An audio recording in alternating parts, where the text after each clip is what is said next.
This is a Mountain News special report. Good afternoon. I'm Steve Hensley. We're on the air to bring you a news conference by Governor Beshear in Frankfort with the latest on the flooding situation. Let's go to him now. Been through the week, so already making preparations even as search and rescue continues to try to meet the needs of so many displaced people with those challenges coming up.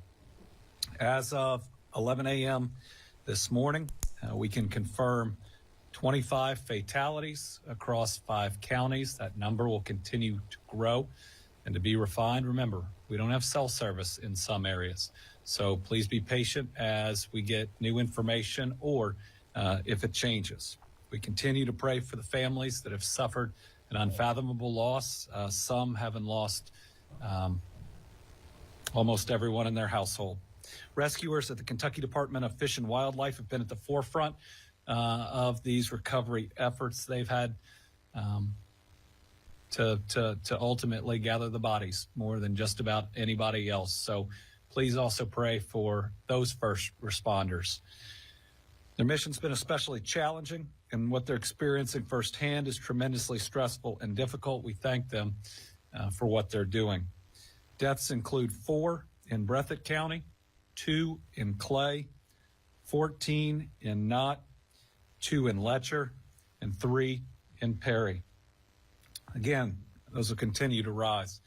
If there's one piece of good news, we now believe there are only 4 children in this group and not 6. The original 2 children that were reported to us have turned out to be adults. Now, those are still 2 people that have been lost, and we grieve for them. But wanted to make sure we got our most recent information out. And listen, information is going to change as we get it. This is still an emergency situation. We are in search and rescue mode. But again, that count is going to continue to go up, and we don't lose this many people in flooding. This is a real tough one. There are a number of rescues going on, though. You know, if our Kentucky National Guard and others are doing incredible work, and we are grateful. Kentucky National Guard has rescued 404 individuals by aircraft. That's just over the last couple days. That is incredible. Tennessee National Guard, which is helping us out, 224 additional people. West Virginia National Guard, 36. So an incredible number of air rescues that have gone on. 19 people and 2 dogs rescued by the National Guard by boat. Kentucky State Police have assisted or are assisting in 624 water rescues. And the Kentucky Department of Fish and Wildlife has assisted in 125 water rescues. We are so grateful to all of those responders, and a special thank you to the governors and the Guard of Tennessee and West Virginia. Kentucky State Police is responding and actively searching for people. Listen, it is a really hard thing right now with how wide the destruction is, areas that are impacted, to get any firm number on people that are missing. The best thing people can do is report their loved ones to these numbers. This is how you report a loved one that you can't find, that you can't reach. We need their names, and the Kentucky State Police will go out and find them. And we want to be able to locate your loved one. Here's the list. You know, Pike, McGoffin, Johnson, Martin, and Floyd have 1 post number. Breathitt, Knott, Leslie, Letcher, and Perry. Another. Owsley, Jackson, and Lee. Another. Wolf and Morgan. And then Harlan. And these correspond to where your loved one is, because these are the posts that serve those counties. So if your loved one is in Pike, you call that first number, 606-433-7171. If your loved one is in Jackson, you're going to call the 859-623-2404 number. Ask our press to please continue to get out these numbers. Phone lines, again, are extremely busy. Keep calling. We also put out an email address that I don't have in front of me right now. Yesterday, we will get that by the end of the briefing. The command staging area has been established in the Hazard Armory for emergency personnel only. The public should not travel to it. Here is the email address, and we will post this online too, that you can email with your loved ones' information. Currently, we have 142 people that are staying in temporary housing at Jenny Wiley State Resort Park. Rooms are fully booked, but the campgrounds are available, and we're sending travel trailers down to increase our capacity as we speak. Pine Mountain State Resort Park has 6 rooms available. We haven't had any displaced folks go there yet. Buckhorn, this is in Perry County. We really need this state park to be open, and we're working really hard at it. People can't get to it or haven't been able to get to it because of the roads being blocked. Transportation Cabinet knows that this is mission number 1 in that area for them. The building is also without power. The park is. We've got electricians that are there that are figuring out what type of generators we need. We are going to get this up and running. The shelters are overwhelmed in that county, and we know that this will really help people out. There are 15 emergency shelters that are currently active. They're on our flood resource website. That is governor.ky.gov/flood-resources. There are the addresses there are for Clay County, Floyd, Knott, Letcher has 3. Perry has a bunch. Pike, Wolf are the ones that we currently have physical addresses for. We want to direct people to those links, and for those that are looking at sending help, we'll have the addresses that you can send donations up soon. Red Cross, if you've been impacted by the recent flash floods, the Red Cross number is 1-800-RED-CROSS. That's 1-800-733-2767. FEMA search and rescue teams are engaged in rescue operations in Kentucky right now as well. Additional teams are going to be activated. FEMA is actually moving ahead of schedule. I got word today in anticipation of the state getting an individual assistance declaration. They're already moving people to Kentucky that will be able to help process people's claims and loss. And it's a big step, and it's going to help a lot of people. 18 tractor trailer truckloads of water are being provided to the state of Kentucky by FEMA. Remember, water's out. I'll read that in a minute. Water's out in a number of these counties, and it's going to get really hot next week. So the provision of water is really important. I think ARH Hazard also doesn't have access to working water. I think the Distillers Association and others are sending water that way. Our mobile emergency operations vehicle is now supporting the KYEOC. 5 mobile communications vehicles are en route to the communities. We are working real hard at getting cell phone service back up. I think that a number of the companies are working together in ways that we maybe haven't had to ask them to do before, but we appreciate that. Okay, overall, a federal disaster declaration was signed by President Biden on Friday. That followed my state of emergency signed on Thursday. 14 counties and at least 3 cities have also declared emergencies. The counties are Breathitt, Clay, Floyd, Letcher, Owsley, Pike, Lee, Perry, Leslie, Magoffin, Martin, Johnson, Knott, and Wolf.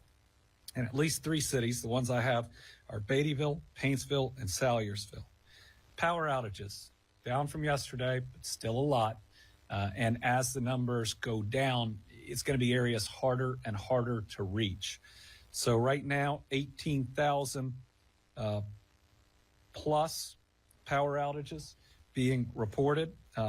Good news here. Restoration should mostly wrap up tonight in Johnson, Magoffin, and Martin counties. Customers in Floyd and Pike County should be 95% restored by Sunday night. Now, restoration will continue into next week in Breathitt, Knott, Letcher, and Perry counties. So this is important for a lot of reasons. Number one, everybody needs power. But as it gets hot this next week, it could create its own emergency. So this will mean that, and certainly in those counties, we can open cooling centers. We're already speaking to local officials on that. And then where there is not power, we're going to be working to set up similar centers, and we'll have to find ways through generators and others to power those. Water outages. According to Emergency Response Branch Division of Waste Management, 18 wastewater systems are under limited operation. That's primarily because their infrastructure has been flooded. 3 wastewater plants are experiencing bypasses. 19 water systems have limited operation due to power outages. So next numbers about service connections. That could be a house, a business. That's like one hookup. 26,480 service connections are without water. That's a lot. And then there are 29,214 additional service connections that are receiving water, but you need to boil it. It's not safe. 3 drinking water systems are totally out of operation at the moment. In Breathitt County Water District, 3,245 service connections without water. Fleming Neon Water, 1,402 without water. Jackson Municipal Waterworks, 2,329 service connections without water. How about a piece of really good news? The Panbowl Lake Dam, which we were incredibly worried about. We thought we were going to have a breach. We had to evacuate the area. The river water is down 10 feet. Leaks are almost zero. A hazardous and dangerous situation no longer exists, and the road is back open. Kentucky 15, all the barricades are removed. This is really good news. Jackson has been hit really, really hard. Glad it is not going to get any worse, at least pending that next rain. Natural gas, 135 customers in Heidemann are without natural gas service due to flooding, and Frontier Gas has had to shut off the system in Jackson due to flooding. They've got about 10 feet of water there, 635 customers without gas, and no restoration will start until the water recedes. That could be next week. We got emergency response crews from Energy and Environment Cabinet in Breathitt, Floyd, Knott, Magoffin, Clay, and Leslie counties. Many of the side roads and secondary drainages within these primary basins are inaccessible due to deteriorated roadways or debris pile. Division of Forestry has 33 personnel on SAW teams in eastern Kentucky. They're in Breathitt, Letcher, Perry, and Knott. I think we're going to have some more teams in the field here soon. They, along with heads of all these groups, are over at the EOC. I was with them for several hours or over an hour this morning. They are working really hard. They've been there since the start. Fish and Wildlife, 14 boat teams are in eastern Kentucky, and 24 conservation officers are working each shift. There are 2 conservation officers assigned to Emergency Operations Command Post in Hazard. In addition to law enforcement personnel, we have a chainsaw crew of 6 to 8 Wildlife Division staff on the ground. Transportation, the road into Buckhorn Lake State Resort Park again, that's Kentucky Route 1883, could be reopened today. It's really important to that area to get that done. At least 10 bridges remain closed in Knott, Letcher, Perry, and Pike counties. Full assessment can't be done until the water further recedes. In Manchester, in the Manchester Highway District, all state routes are reported reopened in Clay County. Highway crews cleared about 100 rock and mudslides, and thus far have replaced or repaired about a dozen highway culverts. Turning attention to helping Clay County crews clear and reopen roads in that area. The crews are busy clearing roads in Pikeville Highway District and assessing damage to their own equipment and facilities. And the Transportation Cabinet is also engaged in hauling water and other supplies. A crew from the Paducah Highway District was instrumental in providing temporary housing for tornado victims last winter. They are traveling to eastern Kentucky to do the same. It's hard to say that there is good that can come out of a disaster, but we learned a lot about temporary housing. in that tornado disaster, and we have travel trailers on hand that are moving to eastern Kentucky right now. We can take the crew that was there in western Kentucky because we have 0 people on the waiting list. They know the challenges. They know the best places to put these. We are going to have travel trailers in eastern Kentucky for people faster than we have ever seen before. Big thank you to that Paducah area team pitching in. They're really good people. They're really good at what they do. The relief fund that we set up as of today, 5,673 donations for $684,688.09. If you want to donate, that is the Team EKY Flood Relief Fund.ky.gov. Fully transparent, open, subject to open records, only fund that we know that can and will be audited, that will testify on.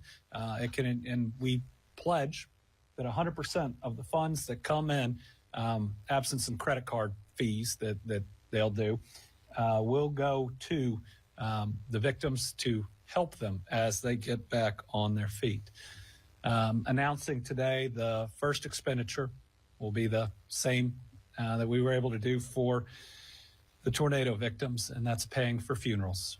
I don't want people to have to go through a process of reimbursement, to have to apply. We appreciate that FEMA has that program, but the least that we ought to be able to do is grieve together. We'll work with the coroners and the Department of Public Health to directly identify the families of those we've lost and to work directly with them on these expenses. I guess it's the least that we can do to be there with these folks in an incredibly difficult time. We care about you, and we can't imagine the grief you're going through right now. All right. I think that's the update as we have it right now. Again, this is still an active search and rescue operation. We have not moved into a rebuilding phase and won't be in one for several days, if not potentially several weeks. Our goal today is to get as many people to safety as possible. And as people in these areas are looking at the next couple days, make a plan for Sunday afternoon through Monday when the storms leave. Make sure you are in a safe place. I don't want to lose one more person. We care about you. It's not fair this is going to rain again, but it is. We're pretty sure of it. And while it's not going to be, or it's not anticipated to be anything like what we've already been through, there's a lot of saturation and there's a lot of water out there. That also brings up there is still a lot of water with a current out there. Be careful. Be careful. You're still with us. We want you to stay with us. And so make sure you use good practices, whether that's around down power lines or moving through water. All right. We'll open it up to questions. We'll start with Tom Latek. Thank you, Governor, and good afternoon to you. I missed the first part. For some reason, I didn't catch the first part of your remarks.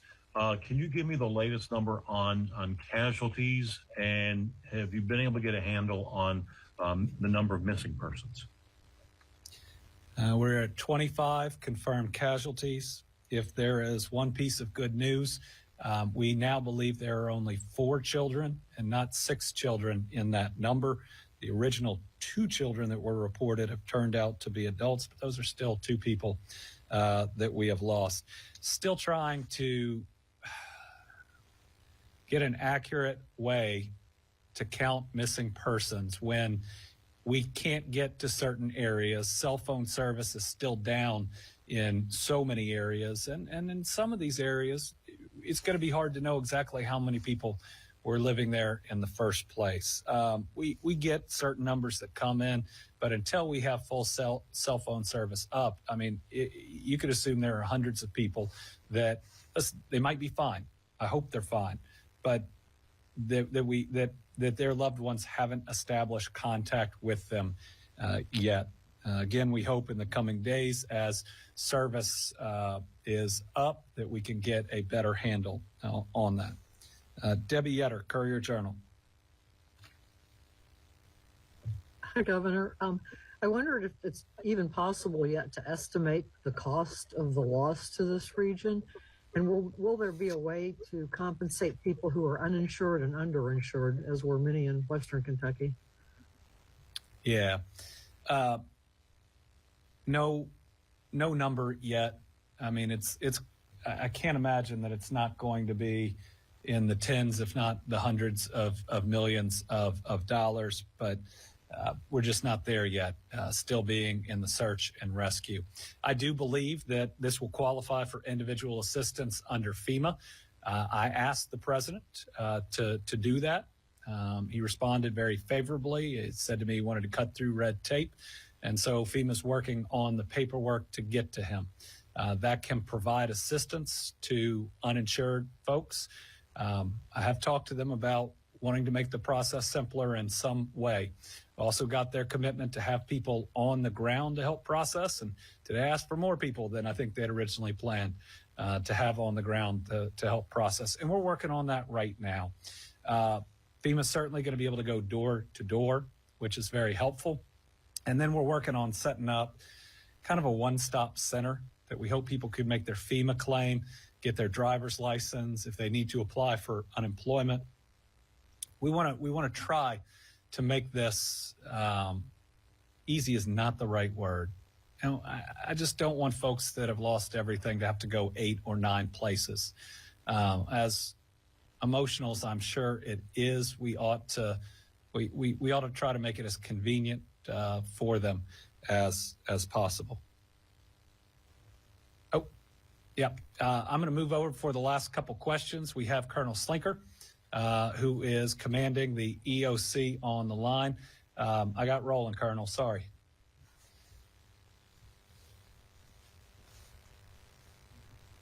On to be able to talk and report a few things. First, I just want to mention and substantiate many of the things you've said.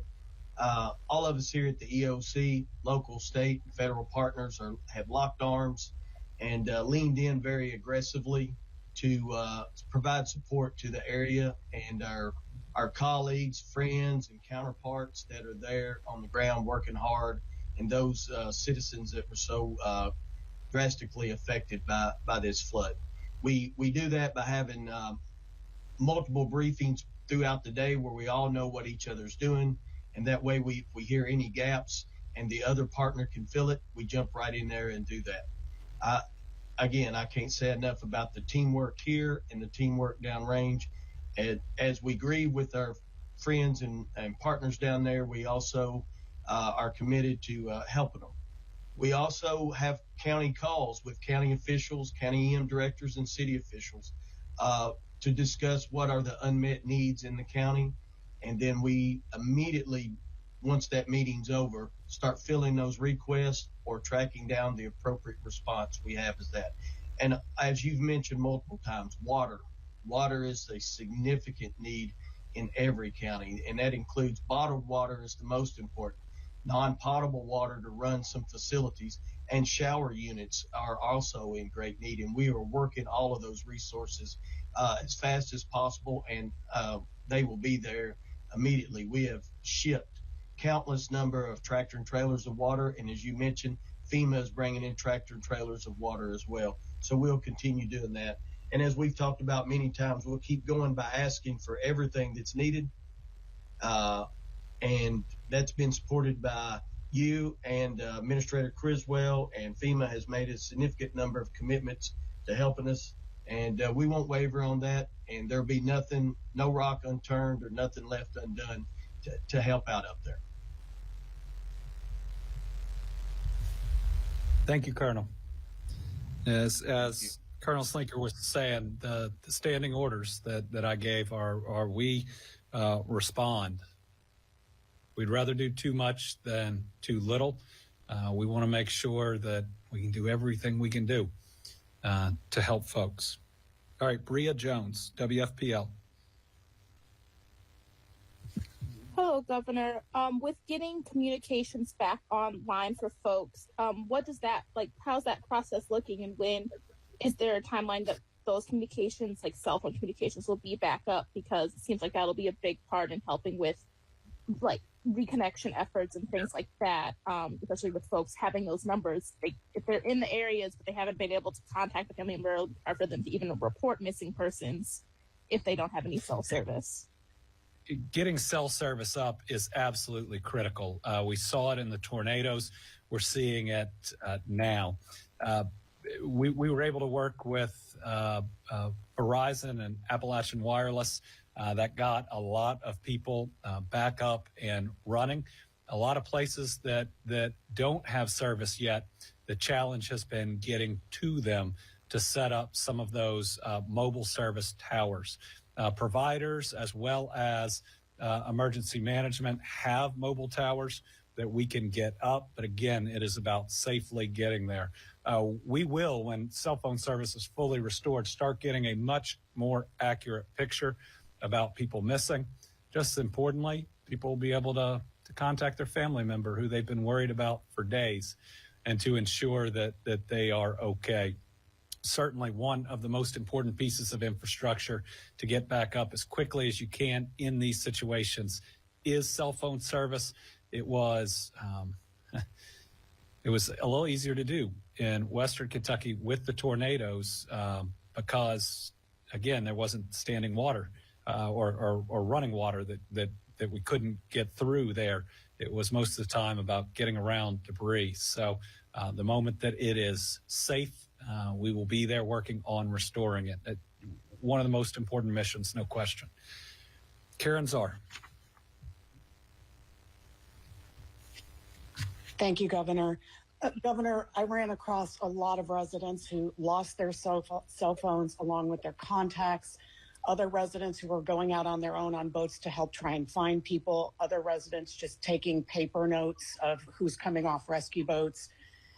What is the best place for those of us who've gotten out and are going back in to tell these people as to where they can go to either, one, get a replacement phone quickly, and two, turn over these lists? Where's the best place for them to go to get this information to your departments?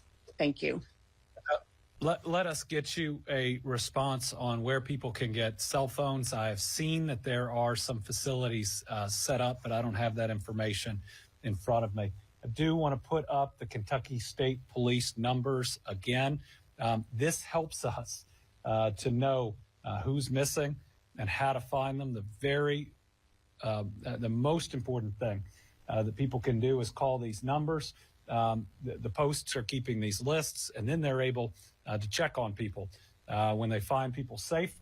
Certainly, we want to make sure that we are calling that family back and letting them know, or providing them means to make that call themselves. KSP has taken on this mission. We want to drive those calls and notifications through them. Kentucky State Police have been nothing short of phenomenal, and we really appreciate their calming presence, but also their capabilities at the most difficult time.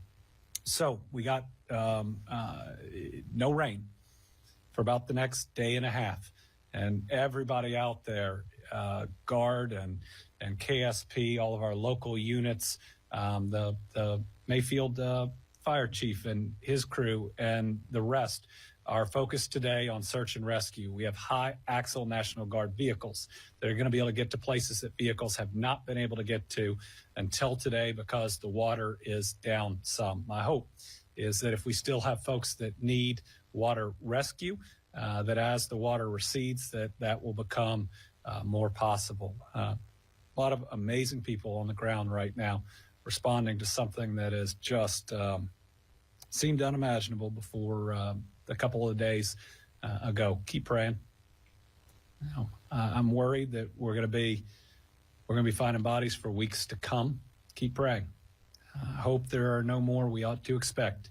There will be more loss, and pray for the families that we know have already lost individuals. They're going to need your help and your support, and I know who we are as people. We're going to be there for them. Thanks.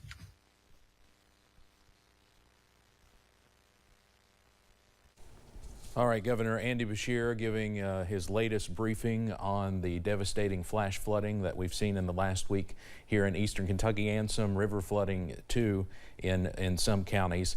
A lot of information there, and we will post this news conference on our website and Facebook page so you can go back and watch it. It was impossible to write everything down, but I tried to write down a few highlights, so bear with me while I go through some of this. The governor says this is still an active search and rescue operation. He says we will not be in the rebuilding phase of this for days or weeks to come. Rescues are still being made. As of 11 a.m., 25 fatalities now reported in 5 counties. The breakdown of that is 4 in Breathitt, 2 in Clay, 14 in Knott, 2 in Letcher, and 3 deaths in Perry County. One key difference from yesterday is that 4 children have died, not 6, as reported yesterday. The 2 that were reported as children yesterday were actually adults. So 4 children have died in this flooding. The governor said just a moment ago, quote, "We're worried we'll be finding bodies for weeks to come." So obviously officials fear the death toll will go even higher.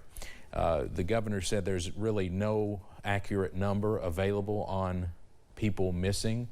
We know people are still missing, but there's no accurate count of that right now. There's also no number on the cost of the damage of this disaster, but the governor said it could be in the hundreds of millions of dollars.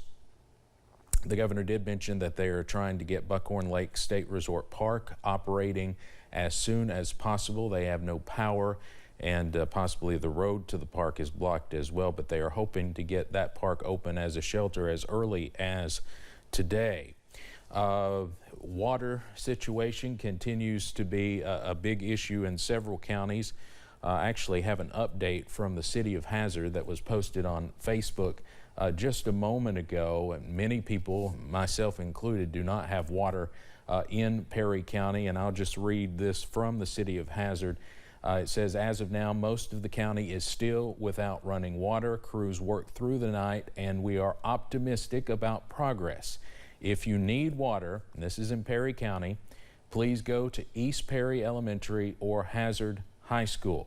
The county garage is also regularly receiving pallets of water, and they say if you are homebound to let them know, and they'll try to coordinate a drop-off. At the moment, volunteers are also needed at East Perry Elementary, the First Presbyterian Church, which is being used as a shelter in Hazard, and volunteers are needed at the Kentucky River Regional Animal Shelter. They also mentioned that Food City is currently cash only due to an internet outages, and they say all other stores and restaurants are currently open as far as we know. I know some restaurants may be closed because of the water outage, and obviously if you do have water, if you're one of the lucky ones that have water, or when it's turned back on, the whole county will be under a boil water advisory. And certainly Hazard, Perry County, not the only ones dealing with water outages. Those are happening all over the place. A bit of good news, especially if you have to travel on Highway 15, say you're going toward Lexington. The Highway 15 there at Pambo Lake Dam is now open. You can safely travel through there. Of course, during the height of the flooding, there was concern that the river could top the dam, and many people around there were evacuated just as a precaution. But the governor said that dam site is safe. The water has receded quite a bit from the North Fork of the Kentucky River. So Highway 15 is now open there at Pambo Lake Dam in Jackson in Breathitt County. He also said travel trailers are headed to eastern Kentucky from western Kentucky. They were there from the tornadoes a few months ago, so they're basically going from one disaster to another. The governor mentioned his Team East Kentucky Flood Relief Fund. There have already been more than 5,600 donations to that. Of course, there are several ways to donate money to relief efforts. We have our Appalachia Rises campaign. We've partnered with the Foundation for Appalachian Kentucky and ARH for the Appalachia Rises campaign. You can find out all about that on our website, WYMT.com. And we announced last night that if you donate to that campaign, Joe Kraft, Hazard Native Joe Kraft, and his wife, Kelly Kraft, former UN ambassador, have pledged to match every dollar donated in that effort up to $1 million. So quite a gesture there from the Krafts. The governor also wanted everybody to know that we are expecting more rain. It's expected to be dry all day today and maybe part of tomorrow, but there is more rain on the way late Sunday and into early next week.